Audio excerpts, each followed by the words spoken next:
बिस्मिल्लाहिर्रहमानिर्रहीम अस्सलाम वालेकुम। वज़ीर-ए-आज़म पाकिस्तान इमरान खान साहब का कौम से खिताब नहायत अहमियत इख्तियार कर चुका है और जिस तरह से हर दफ़ा एक सरप्राइज़ की बात होती है और इस दफ़ा भी हुकूमत डट गई है और ये कहा जा रहा है कि इमरान खान साहब एक बहुत बड़ा ऐलान करने वाले हैं। और शेख रशीद साहब ने भी कहा है कि कोई कहीं नहीं जा रहा, ये समझ रहे हैं कि जनाब कोई हथियार डाल देगा। शेख रशीद ने कहा है कि आखिरी वक्त तक डाकुओं का मुकाबला किया जाएगा। अब इस खिताब का ऐलान पहले हो चुका है, लेकिन खिताब से कुछ ही देर पहले DGISI lieutenant general Nadeem Anjum से इमरान खान साहब की मुलाकात बहुत अहमियत इख्तियार कर गई है और यह हंगामी मुलाकात है। और जिस तरह से हर तरफ ये खबर आ चुकी, हर कोई ये डिस्कस कर रहा है सिवाय इमरान खान के, और जिस तरह से अपनी काबीना को भी इस चीज़ का यकीन दिला रहे हैं। कहा यह जा रहा है कि जनाब हफ्ते का दिन, मैं देख रहा था कि बहुत से लोगों ने लिखा कि जी इमरान खान साहब का बतौर वज़ीर-ए-आज़म ये आखिरी खिताब होगा, क्योंकि उसके बाद अदम इत्तेमाद की तहरीक है और फिर वो यकीनी तौर पर कामयाब होती नज़र आ रही है। इसके हवाले से हम अगली वीडियो में बात करेंगे, लेकिन अभी जो बात करनी है वो इस हंगामी मुलाकात की है और आगे हम अगली वीडियो में इंशाल्लाह इस पर ज़रूर बात करेंगे कि इमरान खान साहब क्यों अब भी इतने पुरुमीद हैं, पुरएतमाद हैं कि उनकी हुकूमत रहेगी। ये क्या अजीब सिलसिला है, तो आगे हम तफसील से इस पर बात करेंगे।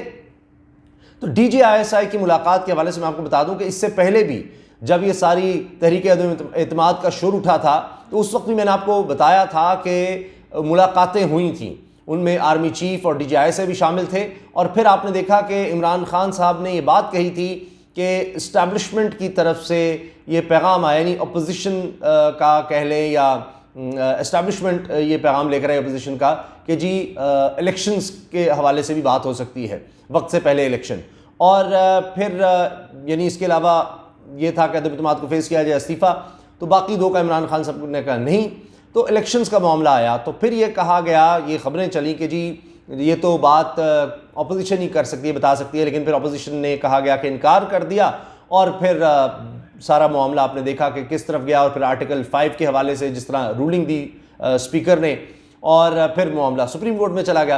तो उसके बाद एक क्लैरिफिकेशन भी आई ज़राए से कि जी ये प्राइम मिनिस्टर हाउस से अप्रोच किया गया था। आपको याद होगा वसीम बदामी ने भी ये खबर ब्रेक की थी और फिर और ज़राए से भी चली थी कि जी दिफाई ज़राए ने बात कही है कि जी प्राइम मिनिस्टर हाउस से अप्रोच किया गया था कि इस मामले में से किस तरह निकला जाए। तो फिर ये सारी मुलाकातें हुई थी, तो वो भी आपको याद है।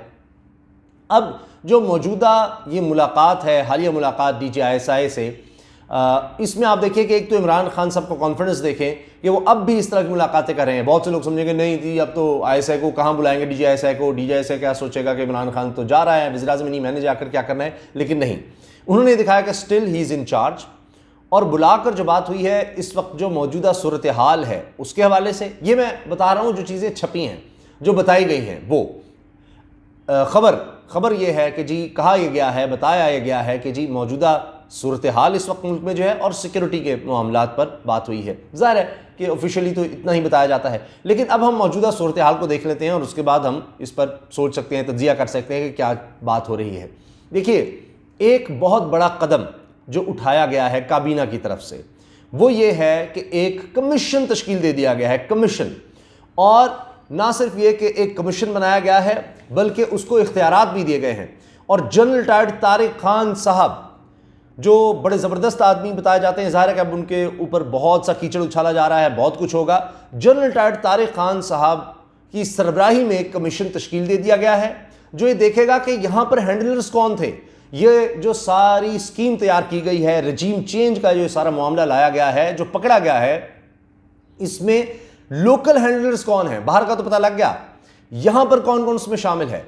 इस पे फवाद चौधरी साहब जो अब फिर वफाकी वज़ीर इत्तलात और नशियात हैं सुप्रीम कोर्ट की जजमेंट के बाद, तो वो ये बता रहे थे कि इसमें 90 दिन में इसको कमीशन को फैसला करना है, जिसकी सरबराही जनरल रिटायर्ड तारिक खान करेंगे। तारिक खान साहब को माना जाता है कि इस तरह से जो ये साजिशें होती हैं उनके बारे में बहुत ज़बरदस्त तरीके से इन चीज़ों को समझते हैं और बड़ा अबूर रखते हैं। हाल ही में सोशल मीडिया पर भी बहुत ज़्यादा डिस्कस हो रहे थे, तो उनको लगाया गया। अब ये कोई हुकूमती नहीं या इमरान खान साहब के इर्द गिर्द नहीं, कोई काबीना का नहीं, कोई रिश्तेदार नहीं, कोई ऐसा नहीं है।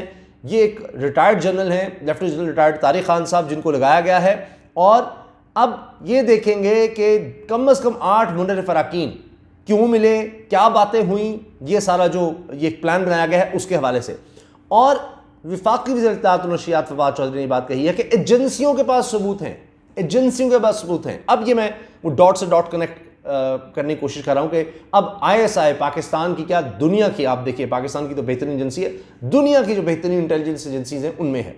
तो अब उसके सरबराह से मिलना, उसमें भी यह है कि भाई आप क्या इनपुट दे सकते हैं, क्या चीज़ें आपके पास हैं। ये जो एजेंसियों की रिपोर्ट की बात की जा रही है, कौन कौन मिला, ये चीज़ें सामने आ चुकी हैं कि किस तरह से मुलाकातें होती रही हैं, किस किस को बुलाकर क्या क्या टास्क दिया गया, क्या हुआ।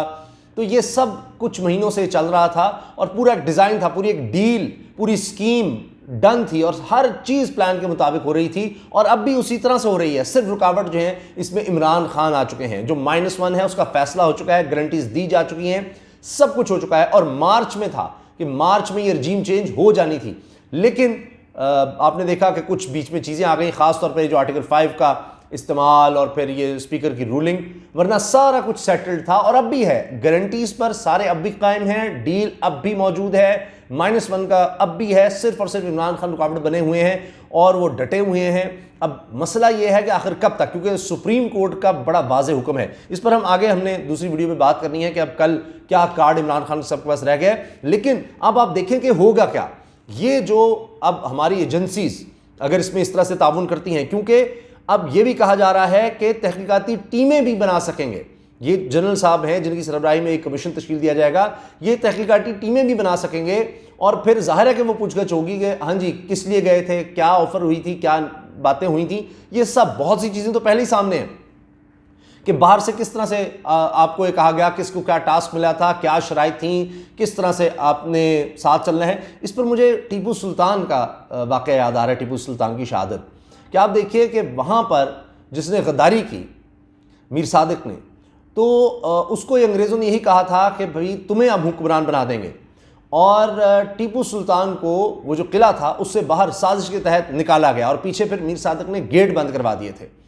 और उसके बाद क्या हुआ कि दरवाज़े बंद कर दिया कि टीपू सुल्तान वापस अंदर ना आ सके, क्योंकि उसका जो सबसे करीबी दोस्त, साथी, वफादार था, इत्तला मिली कि वो शहीद हो गया है। तो टीपू सुल्तान ने ये किया कि वो बाहर गए और फिर बहादुर वो इतने ज़्यादा थे कि वहाँ पर उन्होंने जाम शहादत नोश किया, शहीद हो गए।